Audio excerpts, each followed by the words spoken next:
When people think of Visa, they think of credit cards, but Visa is so much more than just a credit card company.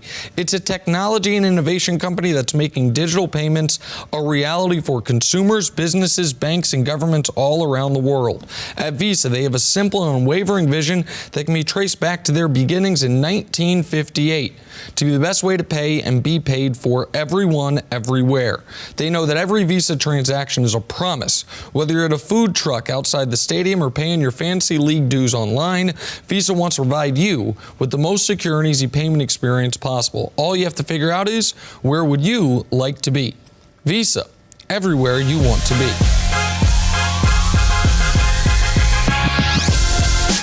Hi everyone, good morning and welcome to First Things First. I'm Jenna Wolfe, that is Chris Canty, and for Chris Carter, this right here is Nick Wright. Quick pause before we start to wish both of my parents a happy birthday this week. That means today's the dad's birthday. Yesterday was the mom's birthday. Forgot to wish the mom happy birthday. Couldn't wish the dad a happy birthday without wishing the mom happy birthday. So now she's lumping them all into that birthday week. Anyone else celebrating a birthday? Thing with Jenna? Yeah. Happy birthday. Dad more Mom got snubbed. Okay. Mom got snubbed. None of those things happened. There's never but happy birthday to both of you. Love you both to death. Never a dull moment in the NFL as we begin our 3-hour program this morning. Dak Prescott is putting the rest of the league on notice that after beating the 2-7 Giants, Cam Newton's time in Carolina might be over. We'll let you know where he could end up next if he does leave. And in the NBA, they call him the king for a reason. That's where we start this morning. LeBron James reclaiming his throne this season. Lakers in Chicago last night where they beat the Bulls for their 6th straight win. For LeBron, 30 points, 10 rebounds, 11 assists. You know what that is. That is a triple-double, Canny. 3 straight triple-doubles for the guy some said had started to decline after last season. First Laker since Magic Johnson to accomplish that feat. How is this happening for LeBron in year 17? Take a listen.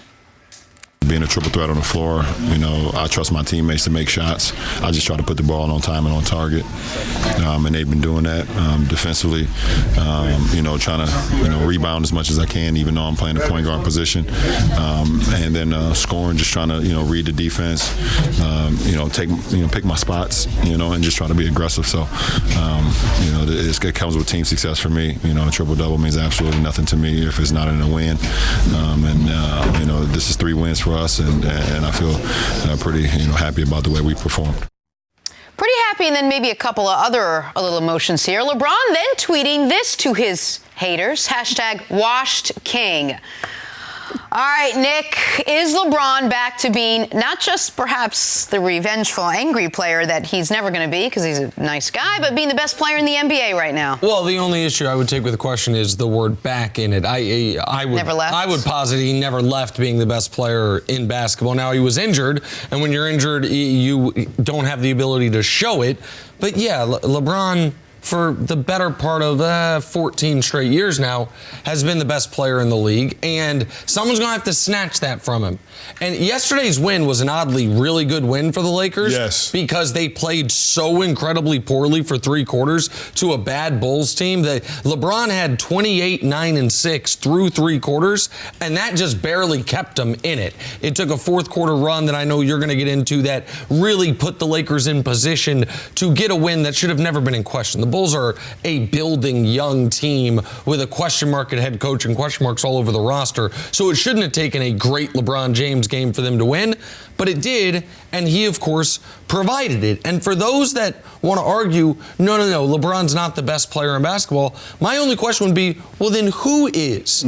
Kevin Durant is out for the season. He was on his way to taking what he feels is his rightful place, and it's not his fault, but unfortunately his Achilles snapped on him, and so we can't see him outside of that Golden State ecosystem for another full year. Kawhi is already load managing, and he's doing it again tonight. That'll be 25% of the season. Kawhi Leonard just said, nah, don't need to play. Just like last year, 25% of the season. He said, nah, don't need to play. The closest competition to my eye is Giannis, and Giannis was the one who last year looked like he was going to take it, winning league MVP. Team had the best record. But if you're going to be considered the best player in the NBA, you don't have to have won a championship, but you have to have gone on at least one epic playoff run. Giannis missed that opportunity last year, so it's going to be hard for him, even though he's the guy I think will eventually take the crown from LeBron. It's going to be hard for him to win over the public until he goes on like LeBron did in 07, a playoff run that was unlike anything we'd seen in recent history, even though it didn't win in a title. So, yeah, he's the best player in the league. And if you watch a game like last night, Canny, he's controlling every aspect of the game on both ends like the best player in the league is supposed to. No, he was controlling every aspect of the game. You see him on offense. He's controlling the tempo. It looks like a functional offense when he's out there handling the ball. Now, I know a lot of people will have concerns about him being so ball dominant and the Lakers needing him to do that. But when you have Anthony Davis playing the way that he's playing and then the guys on the bench playing the way that they were playing, especially last night and late in that third quarter and into that fourth quarter, that to me was probably the most impressive part about the win. I mean, you're talking about this team being down by as many as 19 in the third quarter, cut it to 13 at the end of the third quarter, go on a 14-0 run at the beginning of the fourth quarter, which was led by Kyle Kuzma and Quinn Cook. And you look at that team being able to do that, those guys coming off the bench, Kyle Kuzma coming off the ankle injury, they wanted to restrict his minutes last night, but when you looked at the bench and saw LeBron James and Anthony Davis reacting to him, you could see that they were excited about it because they know how important Kyle Kuzma is going to be to this team if they're going to accomplish their ultimate goal. Now, the only question remains is, can they do it against better competition when you're managing LeBron James and Anthony Davis's minutes? Now, Anthony Davis was on the bench for a completely different reason. He got into a little bit of foul trouble last night. But LeBron James, Frank Vogel talked about it after the game, he wasn't going to extend LeBron James in that game. So it was going to have to be some other guys to step up, and those other guys did step up. Even Dwight Howard, he played well on both sides of the court. The big block against Kobe White, being able to get an old-fashioned three-point play late in that game. Alex Caruso, he had another great play. He got the steal on Zach LaVine, ended up getting the old-fashioned three-point play. So I look at those guys and those types of contributions. That's what it's going to take for the Lakers to accomplish their ultimate goal, which is winning a title. You know, Nick, the reason I think that you're in the minority in thinking LeBron never left as being the best player in the NBA is because I'm not sure LeBron even fully believes that. He came out of the gate, I mean, obviously rested from having all of last year to rest in the postseason and whatnot, but almost as if he had something to prove. I want to come out strong. I want to get my teammates involved. I want to lead the league in assists. I want triple doubles. And then he followed it up on social media where if you know LeBron, a lot of what he's really thinking, he sort of puts out on social media. He's angry at someone. He's upset. He wants to prove something to someone. Yeah, I think that there was... Is he trying to make a point? Well, I think there was an element of, really? I do this for 15 straight years. I'm healthy for 15 straight years. I go to 8 straight NBA finals. And then I go to a team that we all acknowledged was not going to be able to win a championship in year one, that it was going to be a process in year one. I have them 3rd in the West on Christmas Day, whooping the defending champ Golden State Warriors, and my groin pops, and now all of a sudden people act like, well, you know what I mean, maybe I'll be an all-star, and so I think, yeah, if I were him, I'd be annoyed. I know we are all so myopic and we're all so, what have you done for me lately? But to act like you have built up no, not even credibility, but no margin of error and no reasonable doubt as far as, okay, once he gets healthy, he'll get back to being the guy he has been since year 2. Yeah, I'd be angry if I were him. I'd be irritated if I were him. And so I don't think he is out there gunning for triple doubles. I think he knows the way to remind everyone is not only the individual stat sheet, but you look at the NBA standings today.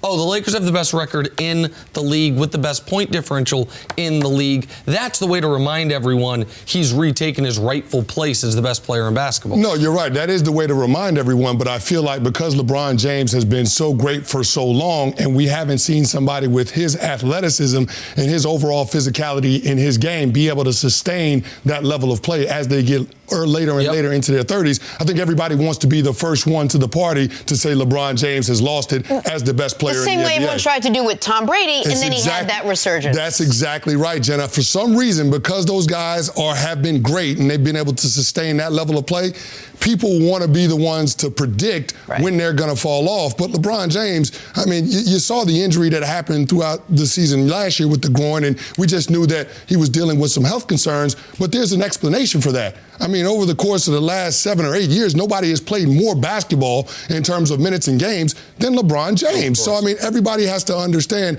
at some point that takes a toll, but it's whether or not LeBron James can recover and get back to that level of play. And I think he's showing that. Granted, it's a small sample size, but he's showing us that early this season. If there were, and if people can act like they can try to change the question, or they can try to act like this isn't the obvious point. But right now, this moment, if every player in the league were available to you, and you were talking about for this year and this year only, every single GM in basketball would say, give me 23 for the Lakers. I will start there and work backwards. Not Anthony Davis, not Harden, not Kawhi. Steph's on the rack. Certainly not Jokic, all these guys that were like, oh, he's the next guy. If you had one for this season, if you can have any player in the league. Over Giannis? The answer, even over Giannis, because now Giannis is the closest competition, I feel, but because you know there isn't an answer for him come the postseason, Giannis also show that. I think Giannis would be the close second, and if you were to extend the timeline, Giannis would become the first pick. But for this season, for the LeBron. 16th straight year, he would be the guy you would take. I think you make a good point. A lot of people want to be first to the table to say this is it. And let me just say, I think we've seen the beginning and the end for Zion Williamson. I just want to be the first. Back to the NFL now, and the latest setback for Cam Newton. The Carolina Panthers placed their injured franchise quarterback on season-ending IR yesterday. Newton never recovered after re-aggravating a foot injury that he suffered back in the preseason in August. And Carolina can release him this offseason and save $19 million in cap money next year. So, Candy, is the Cam Newton era over in Carolina? It's over, Jenna. It's over. And it's tough for me to say this because Cam is a former MVP and he's taken that team to a Super Bowl. But when you look at the realities of the situation down in Carolina, new owner David Tepper, you got to question whether or not he's willing to make the commitment to Cam Newton with the injury concerns over the last several seasons and knowing what the economics of the quarterback position are going to be. You're talking about extending a quarterback of Cam Newton's caliber, somebody with his resume. The going rate is $30 million on average annual value at a minimum. That's where you start in terms of just talking about an extension. And so when you look at the reality is Cam Newton is going to be owed $21 million next year. I don't think that they're willing to pay that for a player who has dealt with 3 consecutive off seasons where he's had a season where he's had to deal with leaving the year for injury. So the injury concerns, 2 consecutive shoulder surgeries, and now dealing with this Liz Frank injury that forced them to shut it down. I have a hard time seeing the Carolina Panthers move forward with the commitment with Cam. Hey, go ahead, Jenna. But I was just going to say, that's assuming that we don't believe Cam will ever be 100%. Because if it's 100%, as you've said many times, Nick, Cam Newton is the best option for the Panthers. Well, so I do think that it's over for Cam in Carolina. And I think it's a massive mistake and one they will regret. Because he's not a pending free agent, right? Like you said, the contract you're talking about, the going rate, that would be if they want to extend him with a year left, or certainly after next season, if you weren't going to franchise tag him, you'd have to give him a deal. But you could have him at, I mean, hell, damn near a Nick Foles price for next season if you were to just say, we're going to let you play out the last year of your deal. And listen, Cam has been injury-riddled the last 12 months. The previous 7.5 years, that was not the case. He had go up until the TJ Watt hit midway point last season. In 7.5 years, he had missed 3 football games. That's it. Despite his rugged style of play, despite the fact that he runs the ball as much as just about any quarterback we'd ever seen this side of Lamar Jackson, he was always available. The Watt hit, by the way, he was still available the next 6 games, but he was not the same. And he suffered from the Watt hit and then the foot injury, which was really suffered in the preseason game against New England, and then re-aggravated. The 2 worst types of injuries a quarterback can suffer. One that affected his throwing, and the other for Cam that affected his mobility. So all of a sudden, you know what I mean, he's an armless, legless man. So he's not going to be an effective player. I believe Carolina's going to move on from him, and I believe they're going to regret it. I believe they're going to move on from him. Right now, they'd be drafting 20th. Even if they lose a few more games, they're not going to fall into the top 10. And I think if they try to right it with Kyle Allen next year, then in 2021, they are going to be back in the market for a quarterback. I've seen Kyle Allen in college, at both of his colleges, which I was living in Houston when he went to A&M, which is an hour and a half outside of Houston. Then he went to University of Houston. At no point was Kyle Allen a guy that you said, well, he's a future NFL franchise quarterback. That's why he went undrafted. That's why he got cut twice once he got to the NFL. And if they just say we're going to ride with Kyle Allen, that's fine. They will be in the market for a quarterback far before or far after Cam Newton's back to looking like a Pro Bowl quarterback once again. And just if I will, because I've been on the Kyle Allen bandwagon, I might as well just... Panthers 0-2 with Cam this year, despite him being injured. We know that 5-1 without him, and that one loss was to the undefeated 49ers. So in his place, despite having, Christian McCaffrey and everything else that defense is doing, he was able to keep this team in it. But my question to both of you, is if you think they're going to regret it, do you think we ever see 2015 Cam Newton again? No, I don't. Or is that behind us now? I think that's behind him. And dealing with this Liz Frank injury, not a lot of players have success coming back from this injury. Now, guys have come back from the sprain, but guys that have the surgery, that's almost a death knell when you're talking about your career as a professional athlete. Now, Le'Veon Bell had to deal with it in his rookie season in 2013. He missed 3 games because of it. He was able to come back from the sprain. Dwight Freeney had it when he was in 2007, his age 27 season. He missed 9 games. And then Maurice Jones-Drew, he was 27 years old in his 2012 season, and he missed 10 games. I say that to say this. Cam Newton will be going into his age 31 season, and we're seeing if he can bounce back from this injury, an injury that hasn't progressed the way that the Carolina Panthers medical staff thought it would. Clearly. An injury where he had to go see Dr. Anderson, who's a renowned foot specialist and the Panthers' former team doctor.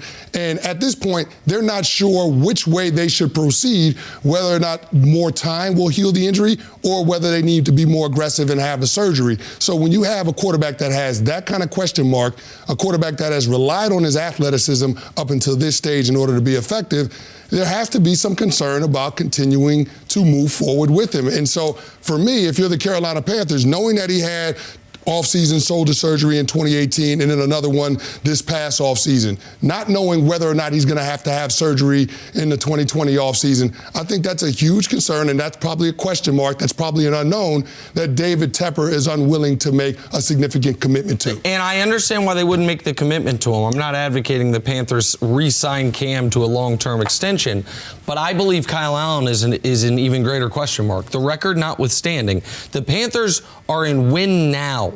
And I say that because the best player on their team is a running back. And if the best player on your team is a running back, it's why the Giants plan makes no sense. Yeah. We're being totally honest. If the best player on your team is at a position with the shortest shelf life, you want to win right now. And the story of Kyle Allen, after being a top recruit coming out of high school, he goes to Texas A&M, he can't beat out Kenny Hill. Kenny Hill then transfers, so he gets the job, he loses it to Kyler Murray. He goes to the University of Houston, and he loses that job to Kyle Postma. He leaves that school early. He leaves school early and goes undrafted. The Panthers pick him up, they cut him. The Jets pick him up, they cut him. He's out of football for 2 months. Panthers put him on the practice squad at the end of October last year, and then this magical journey begins.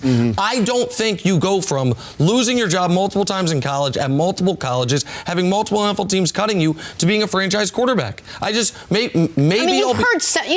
heard bits and pieces of that story. Just to play devil's advocate, Nick Foles wasn't exactly successful, but I don't want Nick Foles as my franchise quarterback but either. The Jaguars paid him a lot of money. They seem to believe that he can, but I understand what you're saying. But just quickly before we break, where do you think Cam ends up with where the landscape in the NFL is right now? Is there a team that he would be perfect for? Well, listen, I looked around. There aren't a ton of landing spots in 2020 for Cam Newton, but I mean, the teams off the top of my head, the Tampa Bay Buccaneers and Tennessee Titans, they got question marks with their quarterbacks that they took in the top five years ago. The Chicago Bears, will GM Ryan Pace admit the mistake that was Mitch Trubisky taking him over Deshaun Watson or Pat Mahomes? And then the Denver Broncos, because John Elway just can't seem to find a quarterback. So to me, those would be, the 4 likely likely places. Where he ends up, I'm not sure.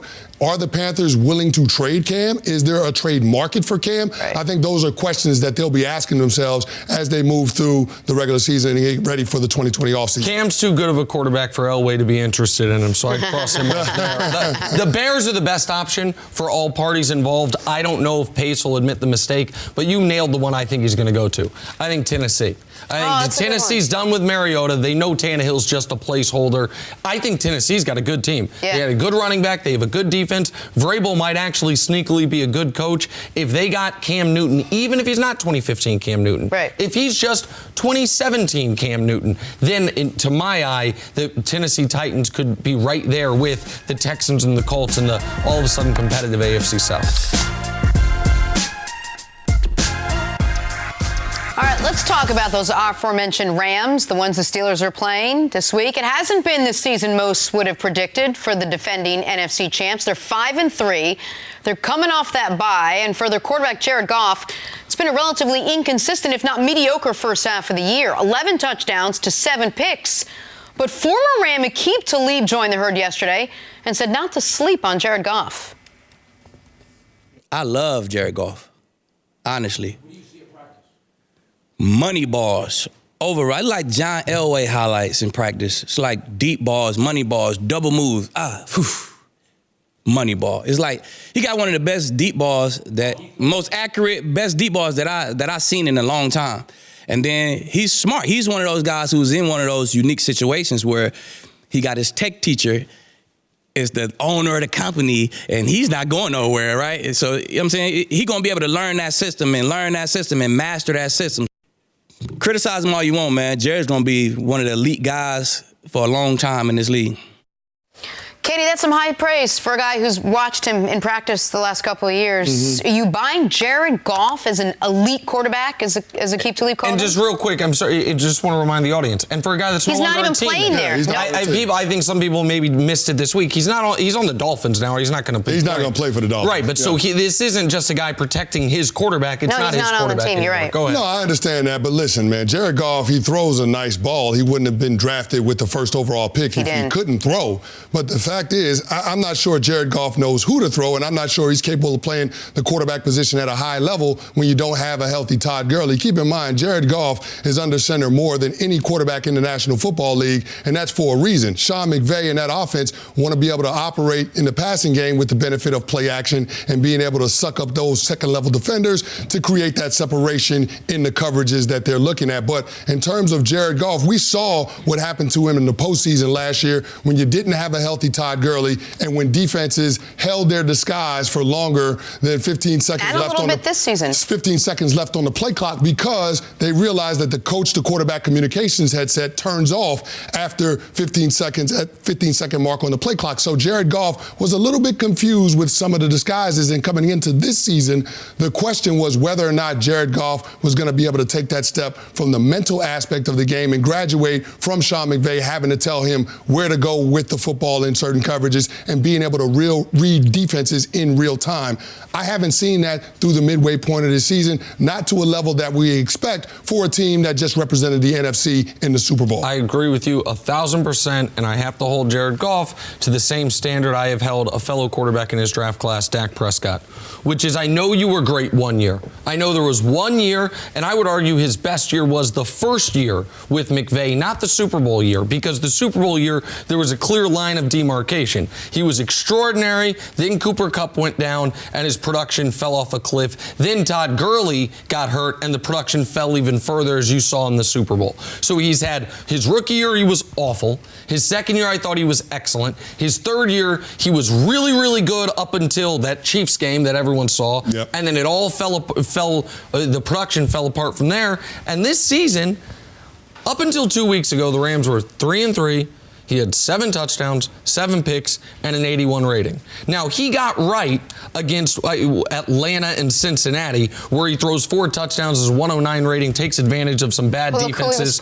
Well, exactly right. Like, you look at it and you say, okay, those are 2 teams that thus far this season are 2 bottom 5 pass defenses. And the point about Gurley's the most important one, because I hate that this is the case, but Todd Gurley appears cooked. Todd Gurley post week 1 has 1 game zero games with more than 65 yards rushing. The only game all year he has more than 65 yards rushing was week 1. He has 1 game this year where he has more than 15 yards receiving. And that was a huge part of who he is. And what do you see? You see Goff, who last year had a 113 rating in play action. This year it's a 79 rating in play action because teams don't have to respect it.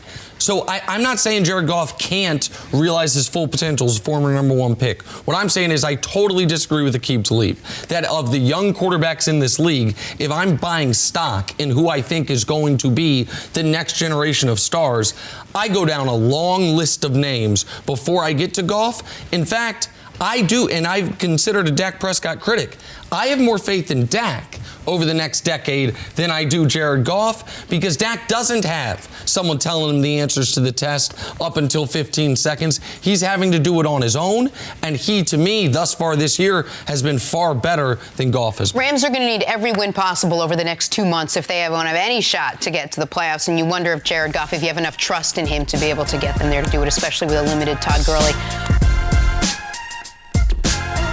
All right, moving on. It's been an interesting season so far for the NFC East leading Dallas Cowboys. Speaking of Dak Prescott, Cowboys sitting at 5-3 with the Eagles right on their heels. Some say they should be better with the team they have. Dak Prescott thinks they already are better, coming off a win over the 2-7 Giants. Dak said, quote, "There isn't a team in the bleeping league that can stop us." Clearly confidence not his biggest issue. Nick Wright, what do you make of what Dak had to say?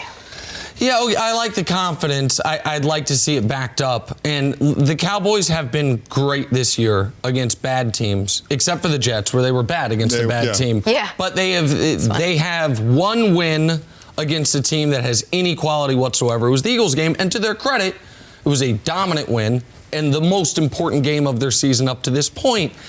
I think Dak is partially correct.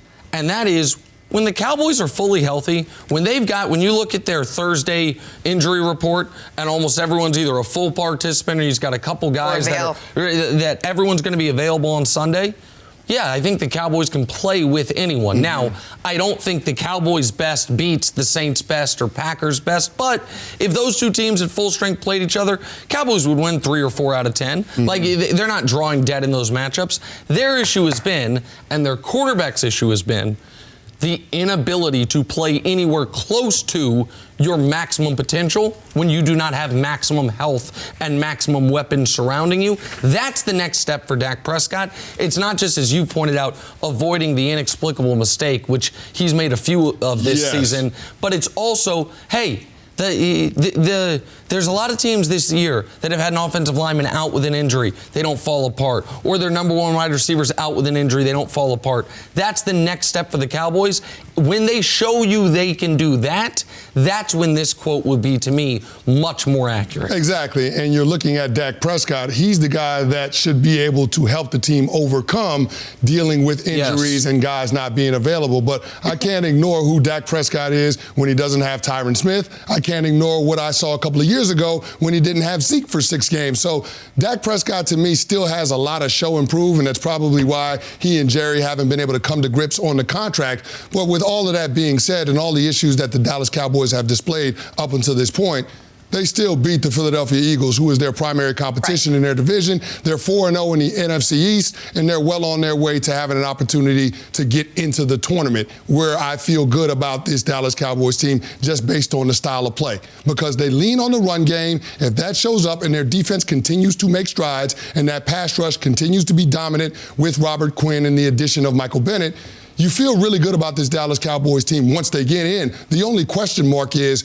are they going to be able to hold off the Eagles for the rest of the regular season? And with that, I would like to see Dak Prescott try to avoid some of the mistakes that he's made up until this point. He's already had 8 interceptions. He had 8 all of last year. The year before that, he had 13. But what made Dak Prescott so great early on in his career is that he didn't turn the football over. He only had 4 interceptions his rookie year. That's the Dak Prescott that we need to see, a guy that plays mistake-free football while also being willing to take chances downfield in the passing game. Dak Prescott has to get better in order for the Cowboys to get where they want to go. But, Nick, it's not just about the Cowboys will succeed if they're totally healthy. It's even more than that. They can be totally healthy, but if there's any issues with Amari Cooper or Zeke or Dak, it feels like this team can't be successful. It's almost as if you need those three to all be playing and to be playing well for this whole offense to click. And I would throw Tyron Smith in and there. Tyron Smith. I mean, because you mentioned a few years ago without Zeke, you mentioned earlier this year without Tyron Smith, the year in between, it was before Amari got there. Yep. You know what I mean? So we have seen, and this is where I will give Dak credit, we have seen more than just flashes of brilliance from Dak. We've seen extended stretches of really, really good football. Not just good football for a fourth-round pick, good football for a franchise quarterback in this league, but it's been under these ideal circumstances. But the Cowboys are going to have now plenty of opportunities this second half of the season. They had two opportunities the first half of the season to show, put us up against the league's best and see what we can do. It was New Orleans and Green Bay, and they fell flat in both of them. New Orleans only scored 13 points, and they still beat Dallas. Green Bay jumped out 31-3 and embarrassed Dallas. And what's the common denominator in both of those games? Multiple turnovers, both of those games. Absolutely. 3 turnovers by the Dallas Cowboys in both of them. So if you were to look at the Cowboys' schedule, now that we know who's good, who's bad, their 6 easiest games, the 6 worst teams they were going to play, the 2 against the Giants, the 2 against Washington, the 1 against Miami, and there's one more that I'm forgetting for a moment. But the Jets, of course. Their 6 easiest games, 5 of those were in the first half of the year. Second half of the year, you got real teams.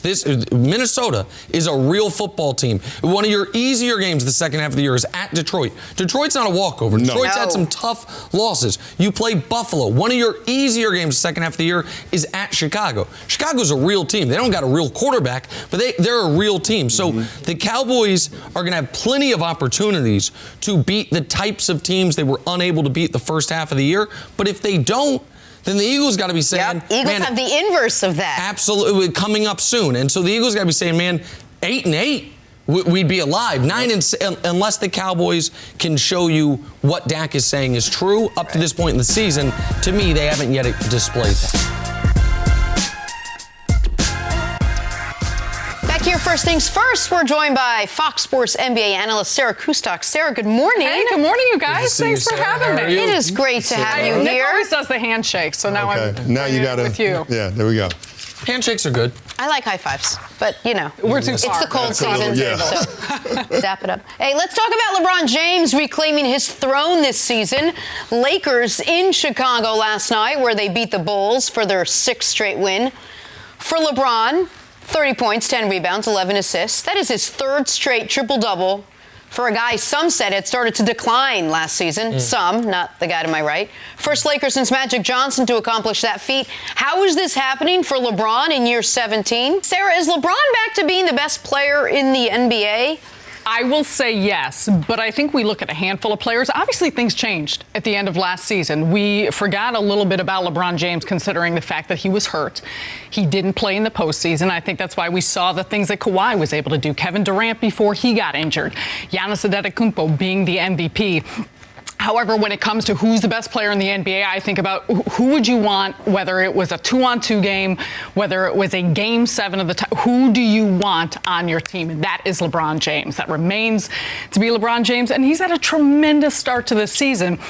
I do think it's important to not just look at numbers. He's put up some insane numbers, and we look at the 3 straight triple-doubles, but Giannis is putting up some really impressive numbers. Kawhi Leonard, really impressive numbers. The caveat with LeBron, we always pointed to his defense as of late, and he has been very good on the defensive end. But I think flatly, when you're talking about who is the best player in the NBA right now, I still believe you could have a discussion. I still believe that it's very early in the season. So how are we going to continue to watch this, to monitor this? But right now, if there was one guy who I'd want on my side, it would be LeBron James. No, absolutely. LeBron James is reminding everybody that he is the most dominant force in the NBA. He had that tweet this offseason and saying a lot of people were playing with the throne last year. He's going to remind folks this year, and he's come back this season with a vengeance. 3-game road trip, 3 straight triple-doubles. But LeBron James is banging the drum for this team's identity to be on the defensive end. Nick, you mentioned yesterday their coach, Frank Vogel,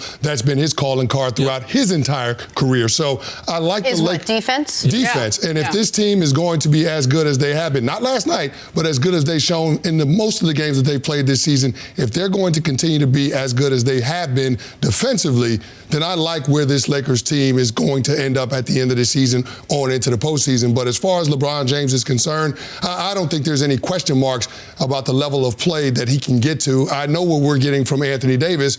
The biggest question is, what are you going to get from the supporting cast from the Lakers? And last night, those guys showed up, particularly in the second half, late in that third quarter, on into the fourth quarter. They had a 13-point deficit going into the fourth. They went on a 14-0 run. Kyle Kuzma had 7 points during that run. 11 of his 15 points came in that fourth quarter. If that Lakers team is going to accomplish their ultimate goal of winning a title, they're going to have that third option on the offensive side of the court. And I think that AD and LeBron both know that has to be Kuz. And real quick on that, with LeBron James, what makes him heads above all else, he knows how to get those guys going. He knows how to set the tone for what he needs out of Anthony Davis. He knows how to set the tone. Okay, I need to get Kyle Kuzma going, so I'm going to find him for an easy cut up the gut and get him to have an easy basket so he can get his offense going. Quinn Cook, you name it, whether it's making the right pass, we saw that with the Danny Green 3. You can go on and on again about plays, but he knows moments in the game. That's what separates the truly great players, of knowing how to get their teammates going at different moments in the game. Who needs what when, and LeBron James always does up to and including when the game was essentially already decided. He started feeding Anthony Davis, who had a brutal game. I think there was part of it was probably he's back home, had been doing a lot of media responsibilities, maybe hanging out with some friends. Maybe. Who knows? Chicago's a fun right, but Anthony Davis was on a wrist breaking his double-digit scoring streak. Like he went into the fourth quarter in single figures in points, and once the game's already decided, LeBron runs a play where Anthony's just standing in the corner waiting. And he's going to get a wide open corner three. And then they run another play where Anthony's going to get a layup, even though they didn't even need those buckets. But for Anthony, you're at home, finish on a high note, feel better about what had been his worst game of the year. I mean, you both nailed it. And the point you made, what I would call is total control of the game. Harden, I'm a big James Harden fan. And Harden's offensive numbers over this now half decade, you can put up against, honestly, any player since Wilt. Like Kobe's best half decade, LeBron's best half decade, Jordan's best half decade. Harden these last 5 years, you can put up against it. But when you watch it, he is not in full control of everything on the court the way LeBron is. Like, even though Harden's a great passer and creating a bunch of points, I talked with Isaiah Thomas, the original Isaiah Thomas, and he maybe, off the record or off the air, I shouldn't say it's off the record, he maybe took a little issue with my all-time player rankings because he thought I might have snubbed a 6-foot-tall Detroit Piston point guard. And the point he made was, so much of what the greatest players do doesn't have to show up in the box score. It's understanding how to put my team in the best position to win based on what my teammates need. And that is why the discussion about who's going to play point guard for the Lakers, to me, that is an interesting discussion, but it's only relevant through 3 quarters. Because in the fourth quarter, the ball's going to be in LeBron's hands, because last night he only had 2 points in the fourth quarter. He had 28 through 3, but he was hitting guys for open shots. He was controlling the game, and that is the one thing right now, to me, other than shooting, LeBron has on Giannis. Because Giannis is a defensive player of the year caliber defender. Giannis might average 15 rebounds a game. Giannis can average as many points as he wants, and he's a better passer than he gets credit for. Giannis is only 24. He has not yet evolved to full control of the game. Kawhi this year, with the playmaking, is evolving to that. He just don't like to play that much. So until Kawhi wants to play night in, night out, he's going to forfeit the ability to have that title. But that is what LeBron in year 17 with the gray beard can do better than anybody. anybody in maybe NBA history. Why do you think LeBron is so keen on showing people that he never went away? Why is it so important for him with the tweets, come out hard with the triple doubles?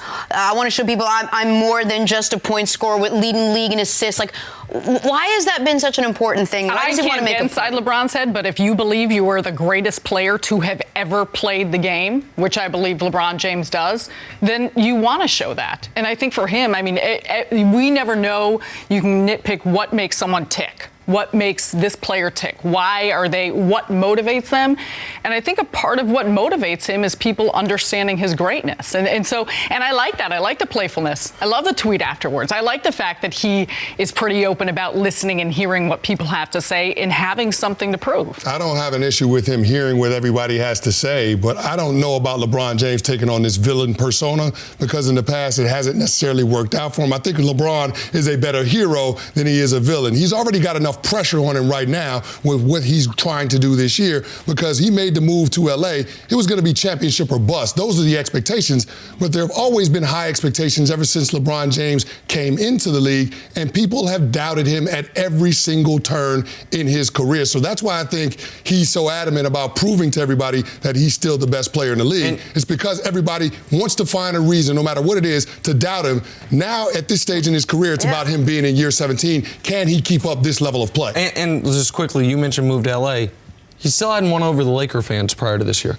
Laker fans didn't want to like him. You know what I mean? They had spent a long time saying Kobe. I'm a Lakers fan. And he knows he can't fully win him over until the postseason. Didn't even get to play in the postseason last year. But there is an element of it was a very tepid applause, if you remember, when LeBron passed Michael Jordan on the scoring list last year. Yeah, we made Laker a point of fans that. hadn't bought into him prior. They're buying into him now. I think that's part of it as well.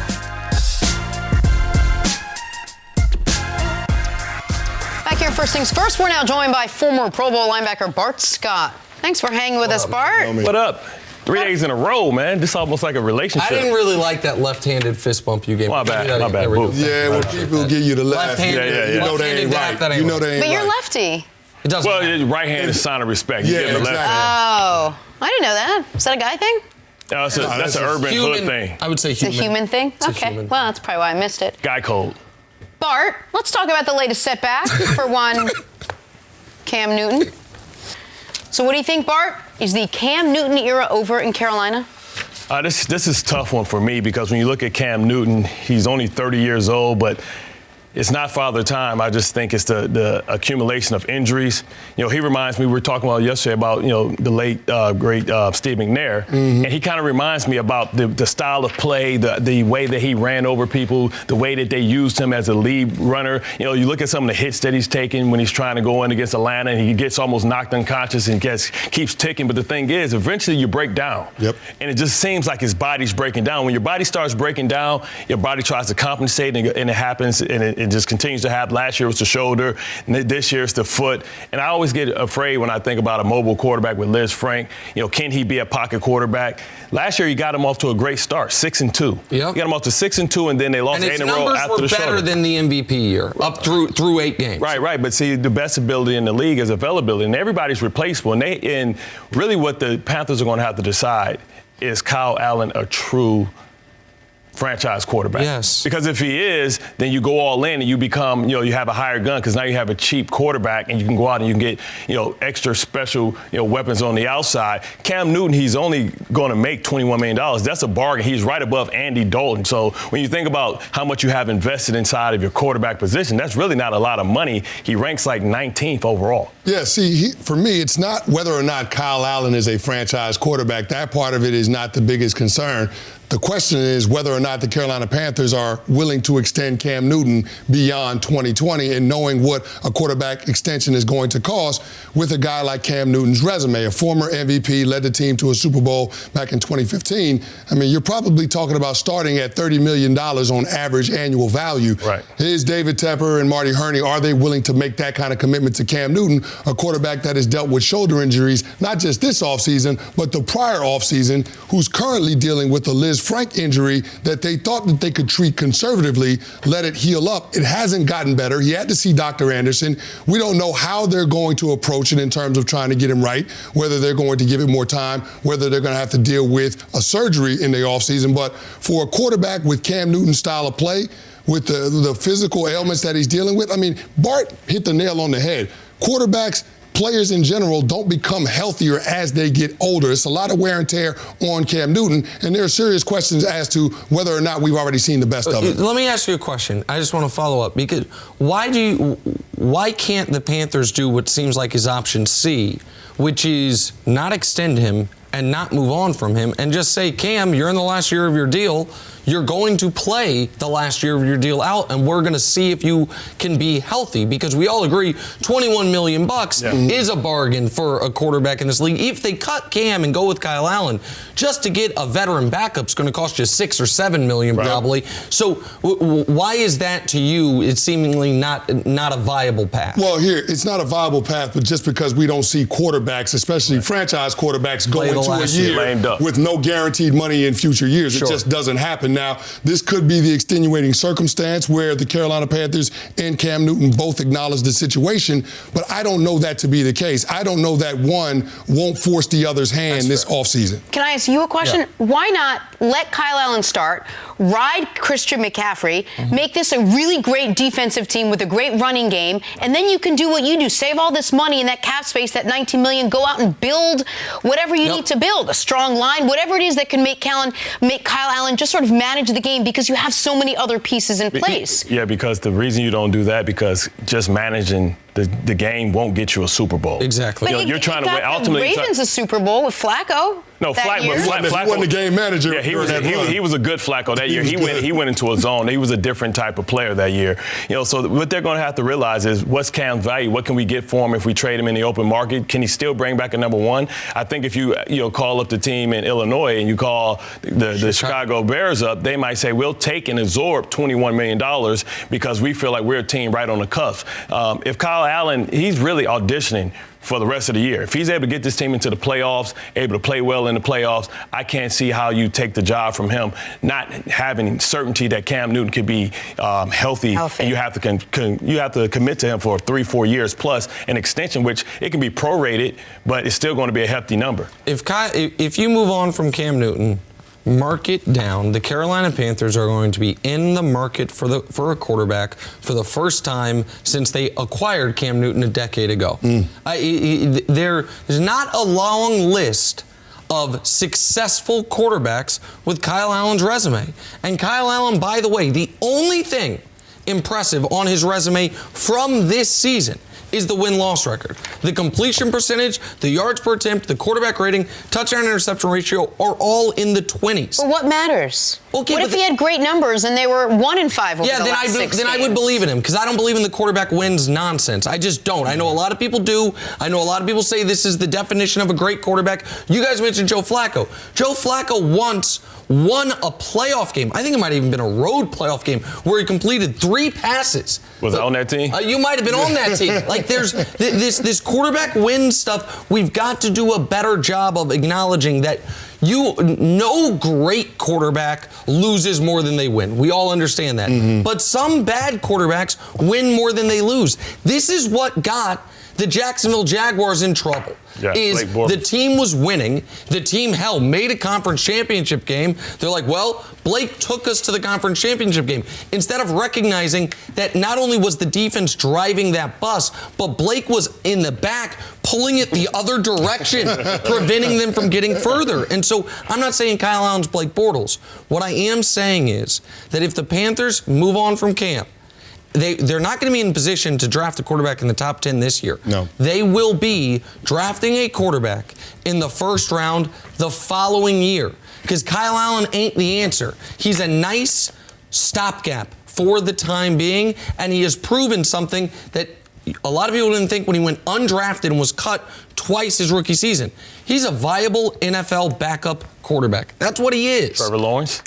Well, they're not going to be able to draft Trevor Lawrence. It's hard to make the case what you've seen the last year or two that Cam Newton is the future for the team right now until you can see him getting better. So you see that the quandary that they're in right now, not knowing which direction to go. Well, here's the other side of that, Jenna. You could come back with Cam Newton in 2020, but there's no guarantee that he goes out there a couple of games and he's going to be healthy for the entire season. You could be on the hook for $21 million and Cam Newton play only 2 games like he did this season. Yep. That has to be a concern.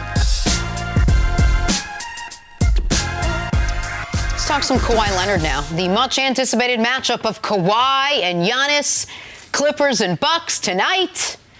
We'll have to wait. Kawhi will not play in this one. His official diagnosis, load management. They are managing his load less than 2 weeks into the season. This is the second game he'll miss in the Clippers' first 8 games for this reason. Nick, your thoughts? I mean, I don't mean to make you guys laugh. I'm beside myself on this. Kawhi Leonard has a responsibility, not just to the Los Angeles Clippers, to the league, to its fans, and dare I say, to its television partners. Now, Fox and FS1 is not one of the television partners, okay? This is not self-serving by me.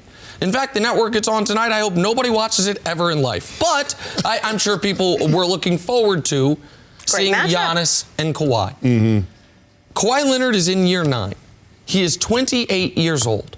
We had a damn national emergency when LeBron James, in year 14, after 6 straight trips to the finals, took a couple games off due to load management because we said, no, people are there to see you play. And in that context, I understood it. The guy had played more basketball than anyone in the history of the league in that small of a sample. They were trying to, there were other elements involved. And by the way, for his team, seeding had proven never to matter for LeBron coming out of the East. None of that is the case right now with Kawhi and the Clippers. Seeding will matter. The first game he missed, they lost. Yeah, the Raptors missed 22 games of Kawhi last year. They were 17-5. That was a fully functional 1 seed before they got Kawhi Leonard, slotted him in for DeMar DeRozan, could win without him. Paul George is not there yet. And the national television part of this has to matter. The fact that ultimately, all sports are make-believe. It's just a different entertainment option. I understand for the players and the teams, the championships are very real. But ultimately, the only reason Kawhi Leonard is more wealthy and more famous and more a sought-after endorser than the world's greatest ultimate Frisbee player is because people have put a value on watching basketball more than ultimate Frisbee. There's no moral relevancy to it. And for Kawhi to just be skipping nationally televised games, 2 of them, and we're 3 days past Halloween, is ridiculous. And you can say as long as the Clippers win the title, nobody. Yeah, as long as they win the title. As you can't now, though, all of a sudden, you're the 4 seed when you could have been the 2 seed and your second round matchup's harder than it needs to be and you get bounced. We're going to go back to these days.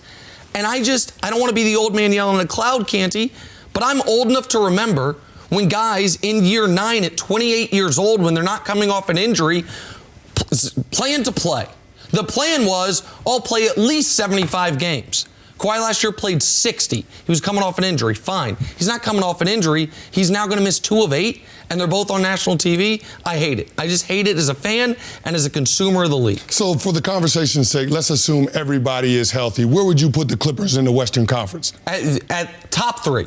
I would put them top 3. So they would be in the top 3. So, I mean, you're probably looking at them as being a team that could challenge to be in the Western Conference Finals. Oh, absolutely. Listen, the Clippers, 100%. They could make, I don't pick them to make the NBA Finals, but assuming health, it wouldn't be shocking if they did. Okay, so that's what I'm looking at. With Kawhi Leonard's situation, I think that he understands that as long as he's healthy when his team gets to the postseason, as long as Paul George is healthy once they get to the postseason, there's a pretty good chance that they'll have a shot to be the team coming out of the Western Conference. Now, we saw last year when he was in the Eastern Conference, having the number 1 seed did not matter for that team. They were able to overcome that and still get to the NBA Finals. So Kawhi is looking at this from the standpoint of, I know people will judge me based on championships. You talked about LeBron James and the criticism that he got for load management and sitting out the second night of back-to-backs. We talked about that and we criticized him, but ultimately, what we really are critical about LeBron James with is the number of championships, because he's only got 3. If you're going to compare him to being Jordan, Jordan's got 6. Yep. LeBron James, even though he's gone to 8 straight,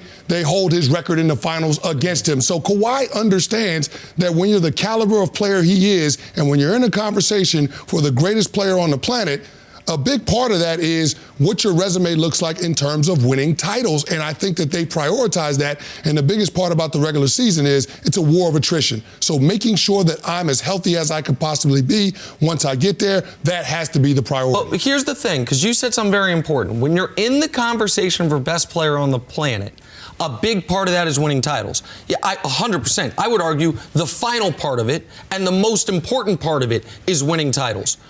But you get in that conversation by playing basketball, by showing up, by being available for your team. Kawhi Leonard last year played a career high minutes per game, 34. LeBron this year in year 17 is playing a career low, 35. Kawhi Leonard this year has played 6 games. Has played 6 of his team's 7 games. He's playing 30 minutes a night. So they're already load managing you within the game. And so to you, he is, maybe he does not care. Maybe this is just nerds like me that care about the lists and the rankings. But he is removing himself from the discussion that maybe should be rightfully his. He's the defending finals MVP, a best player in the world, when you don't play. Well, his argument is obviously all my DNPs last year, who cares? I was in the finals, we won the title, all of it. Would you have less of an issue if, I know the issue of how many games he takes off is a big one for you, but what if it wasn't against the Bucks team? What if he picked a different game that wasn't a nationally televised game? Yeah, pick tomorrow. Pick the other side. It's like, oh, he's not going to play back-to-backs. Well, there's the back, and then there's 2 back. Pick the one that's not against the Bucks. And if Paul George were healthy yet, can't he? I would have less of an issue. Okay. If Paul George were there, and it's like, hey, we came here together, we know we're both going to load manage throughout the year, Paul George ain't there yet. And the Clippers, right now, they're 5-2. With a loss today, they go to 5-3. It's obviously too early, but all the losses matter. Do we think that the Clippers are going to finish with the best record in the West by 7 games? These things are no. And so I don't think the Clippers are built to go 17-5 without them the way the Raptors did either. And I think getting through the West without home court is harder. I don't like any of it. I just don't like any of it. 28 years old. Come on, man. Play. Take a break. Play.